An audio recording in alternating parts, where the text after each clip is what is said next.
this is going to be a restart of childhood trauma, part one. Now, I already have some videos of the childhood trauma previously, but every time I sat down to record, I am working so hard on sugarcoating a lot of the stuff and trying to avoid naming specifics. And maybe that's just the traumatized version of me still coming out and trying to protect everybody involved. But I'm gonna just tell it like it is because it's easier to remember. And every meditation that I've had for the last month has been looking like I've seen something with its hand around my fucking throat. And so I am no longer going to continue to try to protect anybody.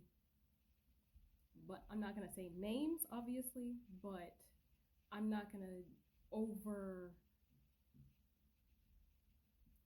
obscure everything that I need to say.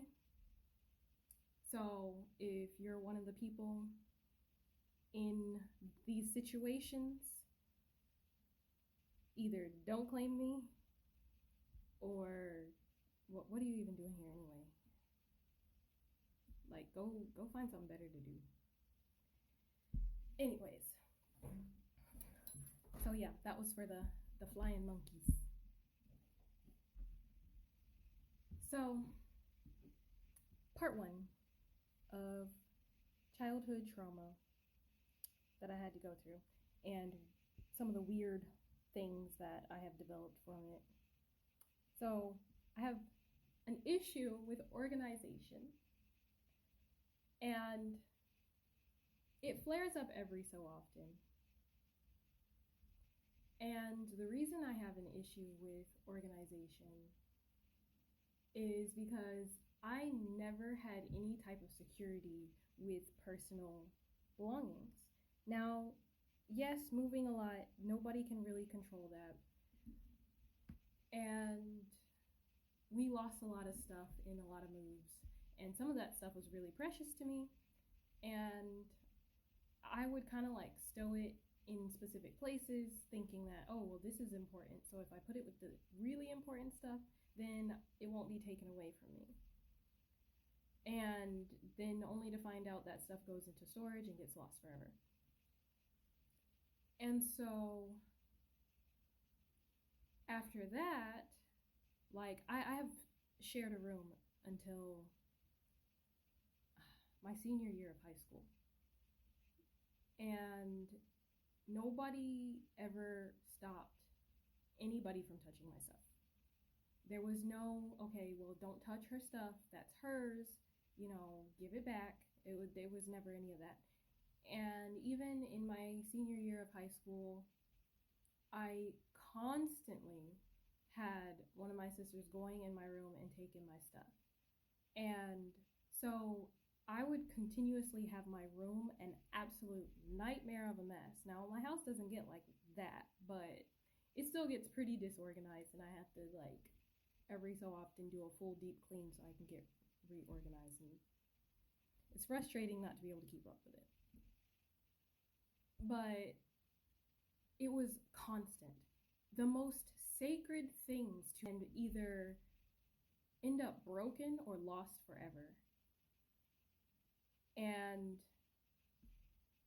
it frustrated the shit out of me because it's just if I would yell or go off, then I would be the one getting in trouble because it's oh, well, you're the oldest, supposed to be the bigger person or whatever the case is. And it's fucking freezing. Hopefully that came through.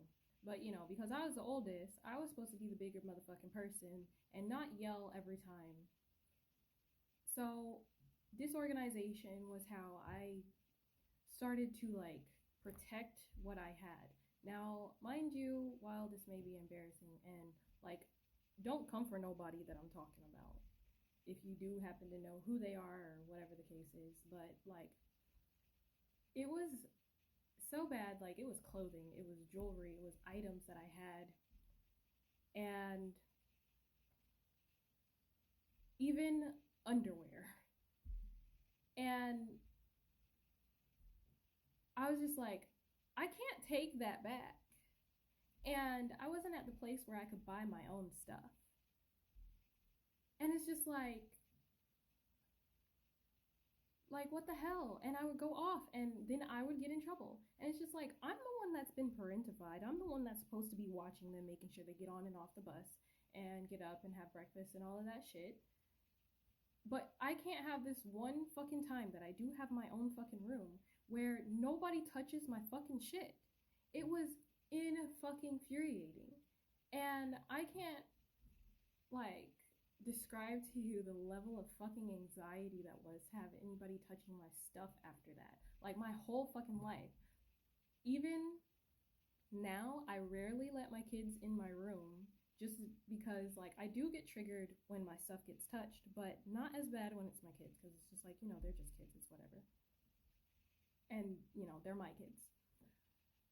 But still, like, when I'm feeling extra sensitive, I'll just keep them out so that I don't have to, like, feel overly triggered and end up reacting in a way that I'm going to have to fix later. But it was so fucking frustrating. And then I had to come up with more creative ways besides just the mess, because even with the mess, shit would be moved. And I could sense it. I could feel it. I started doing things to be able to tell if people were in my room. I tried the Death Note mechanical pencil lead thing. Yeah, I did that. And I even discovered that because of the type of doors they were, it had like a little hole. So I actually found a tool just randomly that was similar to like this, long end of the Allen wrench. And I would lock my door and push the tool into the hole. Now, mind you, I don't know how I even knew that this would be a possibility, but I tried it. And that's how I unlocked my door. So before I would leave the house, after that point, I would lock the door and use that tool and like try to keep that tool either on me or hidden somewhere else to unlock the door. And I would hide it in my sleeve so that if anybody happened to be in the area to see me open my door, they wouldn't be able to tell how I did it. And that's how I kept my door locked. But I cannot explain the amount of anxiety that came over me when I would come home and realize that I forgot to lock the damn door. Or if I couldn't find the fucking tool. Now, I did manage to find one of my Allen wrenches that I had for my electric guitar at the time, and that was my backup. And I tried to keep it in a place where it wouldn't be easily accessed.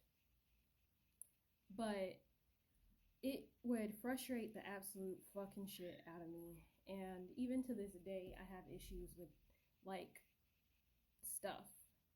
Because it's just like, it just didn't make sense to me. Because it's just like, you can't let me have anything. Like, anything. Like, nothing is mine. My own life isn't mine because every time I try to do something, it gets stopped. I have been convinced out of every job that I've ever wanted to have in my entire fucking life from the time that I was at least 10, as far as I can remember. And then now I can't even have the stuff that I already have. All of my personal belongings is basically fair game if I can't figure out a way to protect my room. Mind you, my mother at the time had a full-on real lock on her door to keep my sister out of her room. Like a house lock on her room. But I was the one who got in trouble for yelling at her for going to my room. Yeah, that didn't make any fucking sense to me. But anyways, that's a little bit of my childhood trauma. On to the next.